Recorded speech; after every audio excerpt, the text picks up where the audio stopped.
WWE is in the midst of a tour of the UK. Raw emanated from London, England, and they are doing a lot of events over in Europe. And unfortunately, the tour ended prematurely for a WWE talent, and that WWE talent is Daniel Bryan. Now, WWE released a statement to PWF Insider, and that statement reads as follows. Daniel Bryan has been pulled from the remainder of the UK tour as a precautionary measure. Now, we don't have much information to go off of, much concrete information to go off of other than this, but I know with me, when I read this statement, automatically what popped in my head was Daniel Bryan and his nagging injuries. He's just come back not too long ago from lingering injuries that he suffered last year, which caused him to hand over the WWE World Heavyweight Championship, put that reign to an end, and he had a surgery. And there was a lot of talk about whether he was going to have an additional surgery, whether it be on his elbow or on his neck.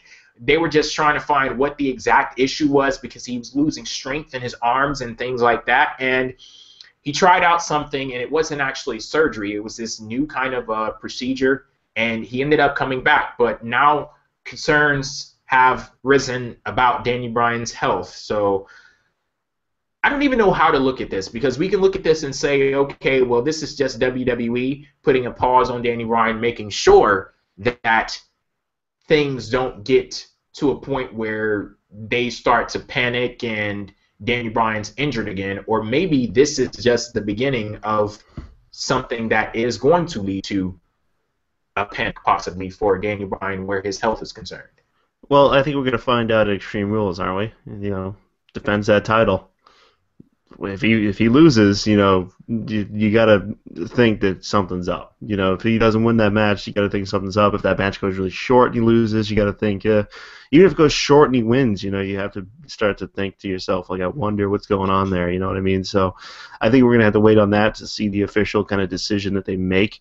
As far as, the situation, obviously it sucks. It's like, just when you think you got him back, and it's like, okay, we're off to the races here. We got some stuff going with the Intercontinental title. Maybe he's going to do some stuff there. We'll see. He's out of Daniel Bryan in the mid-card. He's talking about making it the workers' title and things like that. And it just, like, screeched to a halt. I can't remember the last time he was in a singles match. It was probably against Sheamus on SmackDown there. Yep, that was it.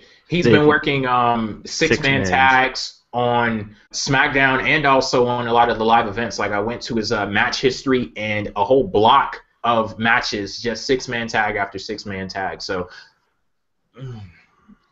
very tough situation, and I don't want to say it's not looking good because, like I said, this could just be a precaution from WWE, but I'm hoping that he comes out on the better end of this. And with these concerns about his health, it does kind of take me back to the Royal Rumble and WrestleMania 31, and I'm starting to think that maybe WWE didn't have as much confidence in Daniel Bryan's health, because we all looked at Daniel Bryan, and of course we look at him and we're like, okay, he's walking, he's been in matches competing and things like that, but maybe that helped WWE make the decision of not to have him win the Royal Rumble and go on to face Brock Lesnar. Because, shit, if we watch WrestleMania and look at that beating that Roman Reigns got, can anyone imagine Daniel Bryan in that spot? Yeah, so they made sure to put him in a ladder match. He didn't have any real, big spots in that match, though. Like, you had everybody else being thrown all over the damn place, being powerbombed through ladders and things like that. Daniel Bryan, as crazy as it sounds, putting him in a ladder match, it kind of protected him because there were, 7 people in the match? Yeah, and all that destruction lost over place.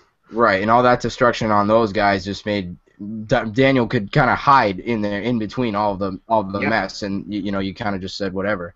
But honestly, like, his first couple matches back, I know they were selling it, and they sold it well, in my opinion. His first couple matches back, too well, with him in the neck, and every bump he took, I'm like cringing. Oh God, I hope he's not really hurt. You know what I mean? I'm thinking to myself, but.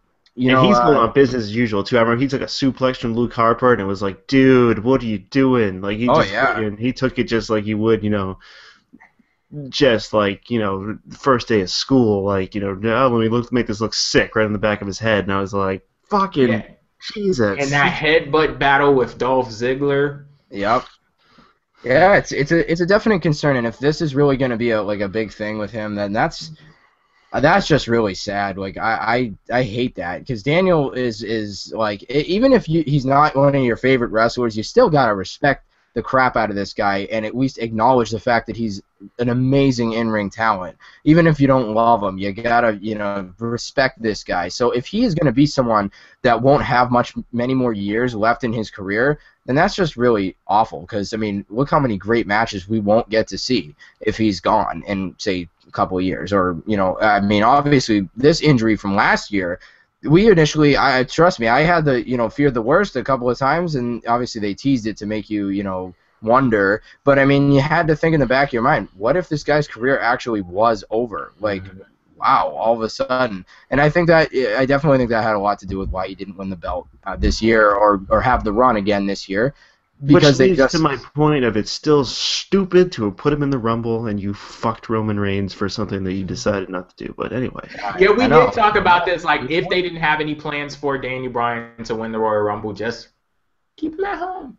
Yeah, don't give him a great story and then just fuck the guy you want to win. The comeback story. Oh, Daniel Bryan, he was shut out of the Royal Rumble last year, but he still made his way into WrestleMania, won the WWE World Heavyweight Championship. Then his title was unfairly taken away from him. Could this be the time where Daniel Bryan wins the Royal Rumble, goes on the main event WrestleMania once again, and has his crowning moment? And then they're like, nope. Psych. God damn it. And if it was health concerns, like, depending on when you knew it, but, even then, it's like, if you were, he only wrestled, like, what, one match before the Rumble, so, did your opinion really sway in 1 week? Like, so I have to believe that you thought about this, so it's like, why put him in that spot? And then, now you've got a belt on him, and we'll see where we go. He's in the mid-card, we'll see how they can handle it, but it's definitely an interesting situation, and I think, like I said, Night of Extreme Rules, you're going to get a good indication of where they're at. Yeah, I agree. I'm hoping that this honestly is a precautionary measure. Precaution, meaning that we haven't arrived at the state of caution yet. I'm hoping that that's what this is.